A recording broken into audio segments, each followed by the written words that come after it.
everyone, this is Allison with Green Goddess Plants and Seeds, and welcome to another garden chat. So, well, I managed to finally get the tomatoes all planted in. I finished them off this morning. I think all told we have, 9 rows of tomatoes. I haven't actually counted how many plants we actually have, but it's a lot of freaking tomatoes. So I did most of these yesterday, as I said. Most of them are mine from leftovers from the plant sale. But there's at least 3 rows at the end here that are Glenn's tomatoes. So I think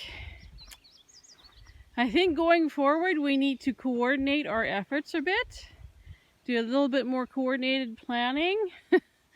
So that we don't end up with quite so many tomatoes. Oh my God, what were we thinking? And I did actually manage to get the last of the pumpkins in today too. At the far end there's some big moons and some Connecticut fields. So those are the big sort of multi-purpose carving pumpkins. And of course over there are the pie pumpkins and the winter squash and stuff like that. So we've got some impressive storm clouds on the horizon. I don't know, you can hear the rumble of thunder every once in a while in the background, and there's some big poofy clouds up forward, and so it's obviously going to rain today, which is a good thing because we definitely need the rain. Yeah, so hopefully it'll rain good at some point, maybe later this afternoon or whenever, and then that'll give the garden a good drink. Most of the tomatoes are doing okay. There's a couple that I'm kind of concerned about because they still are kind of looking kind of wilty and sad. I had about 4 or 5 of these Dr. White Cheese yellows. Most of them have bounced back, but there's one that's still looking kind of wilty. And then I also have some Aria tomatoes over here. Yeah, so this is the Aria tomatoes. They do have a natural sort of wispy plant habit, but they shouldn't be all wilty like that still. So I'm a little concerned that it hasn't kind of bounced back like the rest of them have, but oh well. But yeah, I've got all manner of tomatoes. Quite a few black ones still that went in. I've tried to organize them a bit, so this first row is all yellow tomatoes. So that would be your Dr. White Cheese yellow. There's Golden Queens. There's Morden yellows. I think I had 1 Florentine Beauty left and a couple of Summer Sunrises at the end.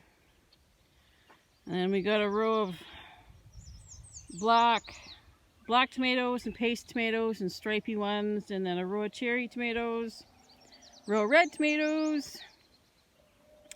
Another row of various red tomatoes.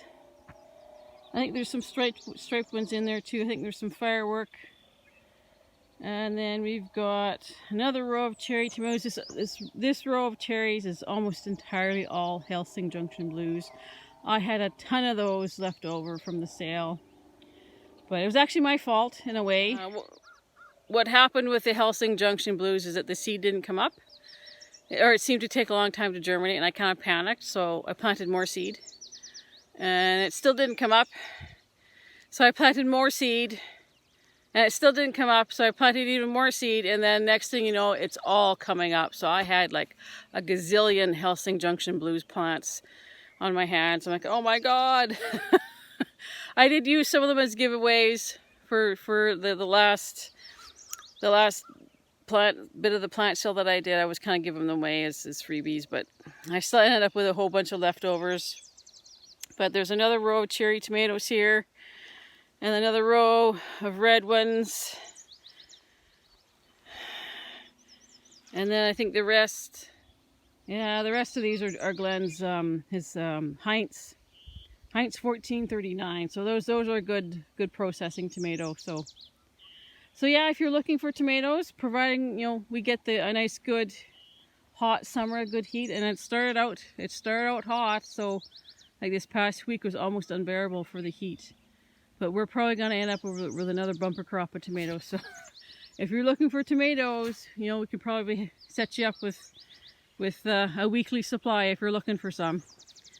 The zucchinis are starting to look okay. They're starting to take off a little bit. Some of them still look a little bit, you know, peaky and sad, but most of them have some really nice new growth coming on them, and that's encouraging. So I think so far I've only seen maybe one plant out of all of these that didn't quite make it, but that's, you know, so that's okay. That's pretty good odds. So anyhow, I'm gonna go take a walk over and see how Glenn's doing with his bees, and then maybe you guys can come with me. I mean, I know he's busy putting some queens into his split hives, so maybe we'll just go take a peek and see what he's doing. So I've definitely got some active weather coming in. They say Saskatchewan is the land of living skies, and a day like today you can definitely see it. That's the one thing about the farm, is that we've got these beautiful views of the horizon and the most beautiful sunsets out here. So let's take a peek over here and see what Glenn's doing in his bee suit.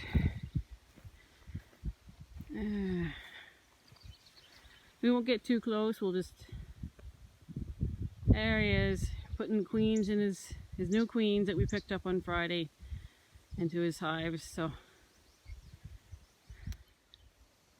alright, so that's what today is shaping up like.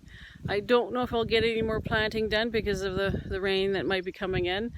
We still have a few things to go in, but the only major plants left to go in are the cucumbers and peppers. So we're kind of waiting for the hoop house to go up before we put those in, because we're kind of wanting to put the peppers in the hoop house because it'll provide them with that heat that they need. So other than that, I think I might go grab myself a beverage and then sit on the front porch and watch the storms roll in. So I hope you're having a wonderful day, a relaxing Sunday, and until next time, take care.